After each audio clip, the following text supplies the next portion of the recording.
Hi all, a day in my life. Andito nga po pala kami sa farm nila Hana Marie Biscotio. At yan po ang ginagawa nila.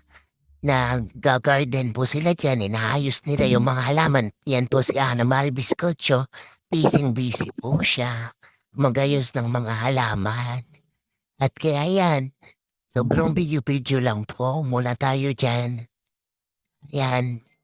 Yan po yung mga ginagawa namin pag nandito po sa farm nila. Tulong-tulong po sila.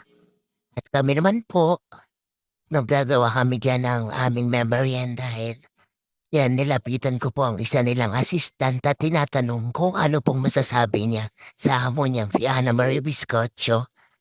Yan, nahihiya po siya dyan. Kaya naman sabi ko nga, gawin na lang ng trabaho, maayos. Pero masipag naman po sila.